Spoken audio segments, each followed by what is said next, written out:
Hello student, आज हम बात करेंगे डीपीएसपी की। वही डीपीएसपी जिससे यूपीएससी बार बार आपसे क्वेश्चन पूछती है। अगर आप प्रीलिम्स के क्वेश्चन देखो तो भी यूपीएससी काफ़ी ज़्यादा क्वेश्चन पूछती है। कम से कम इस चैप्टर से आपके 3 से 4 क्वेश्चन प्रीलिम्स में ईज़िली आते हैं, राइट? तो आज हम देखेंगे DPSP relevance in today life. नमस्ते, आप देख रहे हैं नीति एंड धर्मा इंस्टीट्यूट चैनल। आज हम बात करेंगे एक फंडामेंटल और बहुत इम्पॉर्टेंट टॉपिक पर, डीपीएसपी यानी directive principle of state policy. पूरा संविधान की अगर हम बात करें तो उसमें पार्ट 4 में ये आता है, लेकिन क्या आज के भारत में इसका रेलेवेंस अभी भी बना हुआ है? 2025 के सोशल, इकोनॉमिक और कॉन्स्टिट्यूशनल चैलेंजेस के बीच क्या डीपीएसपी एक रोड मैप है? अगर हाँ तो क्यों?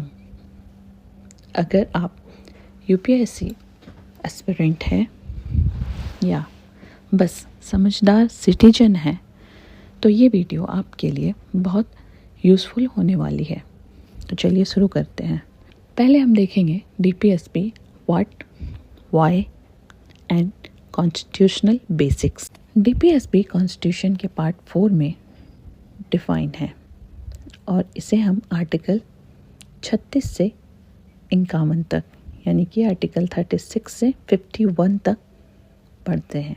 इसका मतलब है स्टेट को एक मोरल पॉलिटिकल गाइडलाइन देना ताकि पॉलिसी मेकिंग में social justice, economic welfare, equality, welfare state vision लाया जा सके। डीपीएसपी लीगली इन्फोर्सेबल नहीं है।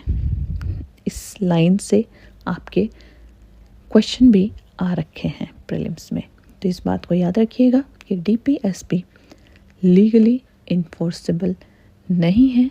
मतलब अगर स्टेट इन पे एक्ट नहीं करता, कोर्ट आपको गारंटी नहीं दे सकता।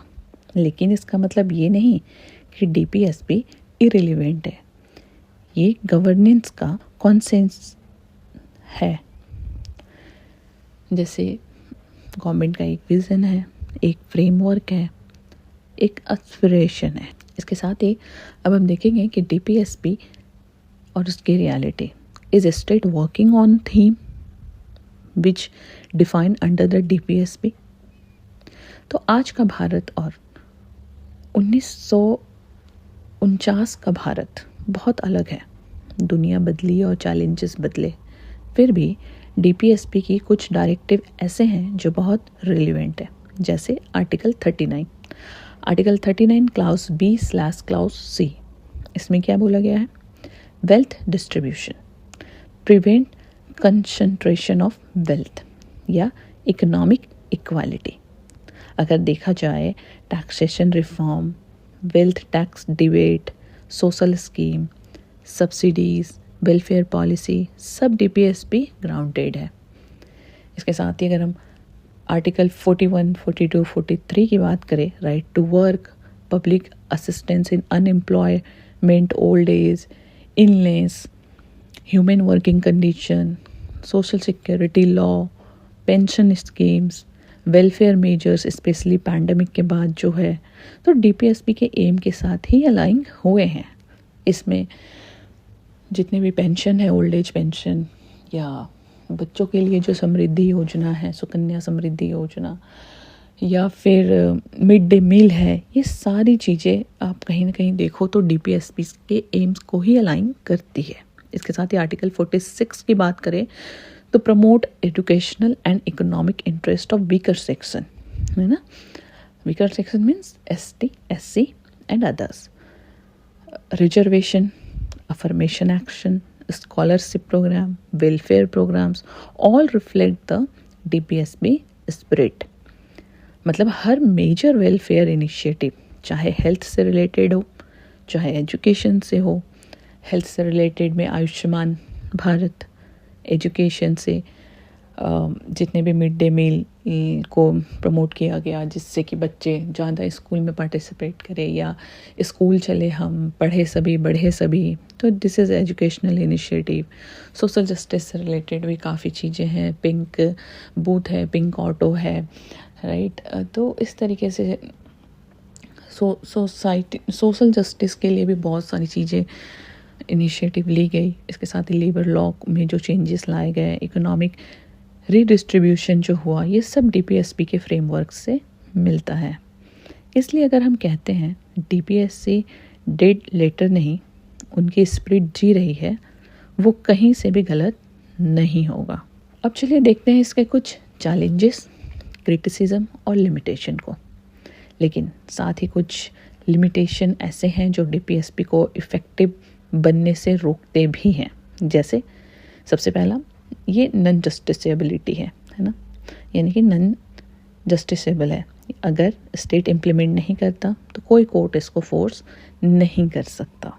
इसके साथ ही फाइनेंस एंड रिसोर्स कंस्ट्रेंट, मतलब कि constraint welfare schemes, subsidies, social security को चलाने के लिए रिसोर्स चाहिए। हर बार स्टेट्स कैपेसिटी लिमिट होगी। तीसरा देखा जाए तो policy continuity versus political will, मतलब अगर सरकार अलग हो जाए या प्रायोरिटीज बदले, डीपीएसपी बेस्ड पॉलिसी को रोल बैक या इग्नोर किया जा सकता है। इसके साथ ही इम्प्लीमेंटेशन गैप भी है कुछ रीज़न में। रूरल अर्बन डिवाइड में सोशल इकोनॉमिक इनइक्वालिटीज़ के बावजूद जो डीपीएसपी प्रॉमिस करते हैं, ग्राउंड रियलिटी में पूरा कहीं ना कहीं थोड़ा बहुत नहीं हो पा रहा।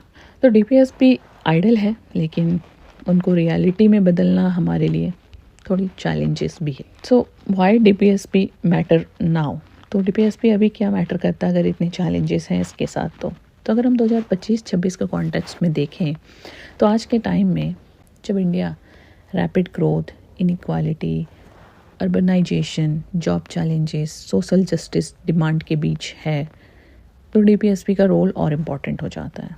पहला, वेलफेयर स्टेट विज़न के लिए, वेलफेयर स्टेट विज़न के लिए like help address inequality, unemployment, social justice, demand of the marginalised community. दूसरा, लेबर सेक्टर रिफॉर्म के लिए minimum wages debate, right, social security. DPSP socialistic principle को रिव्यू करते हैं। इसके साथ ही इन्वायरमेंटल कंसर्न और सस्टेनेबल डेवलपमेंट जो आर्टिकल 48A एट्सेट्रा में मेंशन है, डीपीएसपी के लॉन्ग टर्म विजन, सस्टेनेबिलिटी और इकोलॉजिकल बैलेंस को भी एम्फेसिस करता है। इसके साथ ही कॉन्स्टिट्यूशनल मोरालिटी और गवर्नेंस इथोस, डीपीएसपी रिमाइंड कराता है कि गवर्नेंस सिर्फ राइट बेस्ड नहीं, रिस्पॉन्सिबिलिटी बेस्ड भी है। इसलिए डीपीएसपी आज सिर्फ कॉन्स्टिट्यूशनल टेक्स्ट नहीं, एक रोड मैप है जो इंडिया को बैलेंस्ड, इंक्लूसिव और वेलफेयर ओरिएंटेड ग्रोथ दे सकती है या दे रही है, राइट। इन सब के बीच में एस्पिरेंट या सिविल सोसाइटी को क्या एक्सपेक्ट करना चाहिए, what should they do, right. So अगर आप यूपीएससी एस्पिरेंट है या रिस्पॉन्सिबल सिटीजन है तो कुछ चीज़ें याद रखना ज़रूरी है, हमें भी और आपको भी। Policy reading and citizenship, welfare state policy को समझना होगा, सिर्फ रीड करना नहीं है। क्रिटिक्स करें, इम्प्लीमेंटेशन और ग्राउंड रियलिटी को एनालाइज करें। इसके साथ ही बैलेंस कॉन्स्टिट्यूशनल व्यू भी रखना होगा, सिर्फ फंडामेंटल राइट नहीं, डीपीएसपी को भी समझना होगा, क्योंकि राइट्स प्लस रिस्पॉन्सिबिलिटी दोनों मिलकर ही इंक्लूसिव डेमोक्रेसी बनाती है। इसके साथ ही specially for the UPSC aspirant, ऐसे मेंस राइटिंग में डीपीएससी का यूज़ करें। अगर question social justice, welfare, equality, labour reform का हो तो डीपीएसपी के कोड्स, कॉन्सेप्ट यूज़ करके स्ट्रॉन्ग आंसर बना सकते हैं। इसे आप अपने इंटरव्यू में भी यूज़ कर सकते हैं, साथ ही एक्टिव डिस्कशन और सिविल अवेयरनेस के लिए भी यूज़ कर सकते हैं। डिबेट और कंस्ट्रक्टिव क्रिटिसिज्म में आप इसको यूज़ कर सकते हैं। पॉलिसी को सिर्फ बोर्ड बैंक या पॉपुलिज्म ना बनाएं, डीपीएसपी को एक आइडल बना के डिमांड करें अकाउंटेबिलिटी के साथ। तो डीपीएसपी कोई पुरानी चीज़ नहीं, कोई ऑर्नामेंट्स नहीं है, ये भारत की एस्पिरेशन का मैप है। अगर हम चाहते हैं एक just, inclusive, welfare oriented society, तो डीपीएसपी को सिर्फ पढ़ना नहीं, हमें समझना भी होगा। अगर आप भी इस जर्नी के साथ हैं तो कमेंट करके हमें लिखिए DPSP आई बिलीव।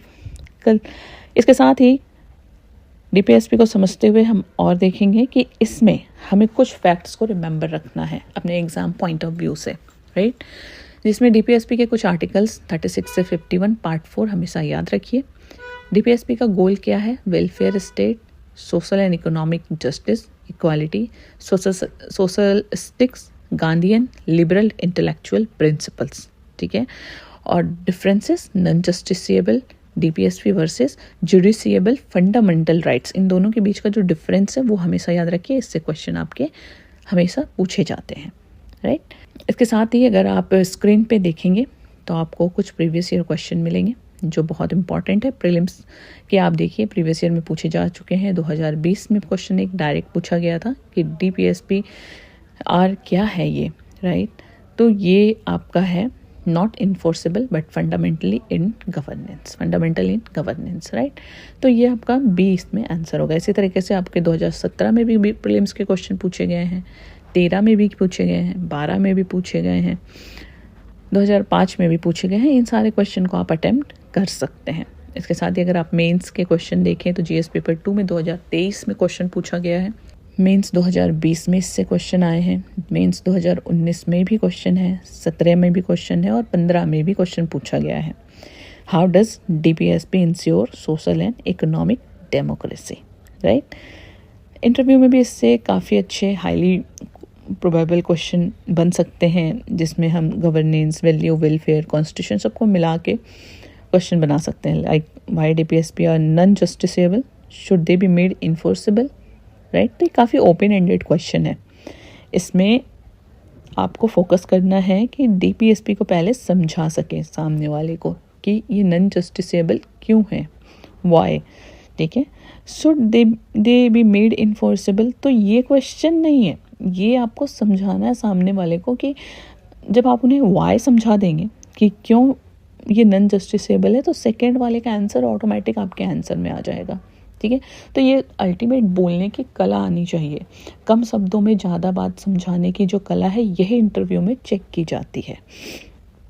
इसके साथ ही आप दूसरा क्वेश्चन देख सकते हैं, which DPSP do you think is most relevant today and why. तो अभी हम लोगों ने पढ़े हैं, उसमें से आप किसी को भी एक्सप्लेन कर सकते हैं।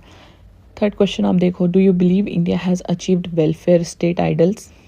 तो इसमें आप कुछ एग्जांपल्स ऐड करके एक्सप्लेन कर सकते हैं एक बहुत ही ऑप्टिमिस्टिक एंड पॉजिटिव वे में। इसके साथ ही if you become a DM, which DPSP will you prioritise in your district, ठीक है। तो ये आप अपने अकॉर्डिंग भी एक्सप्लेन कर सकते हैं।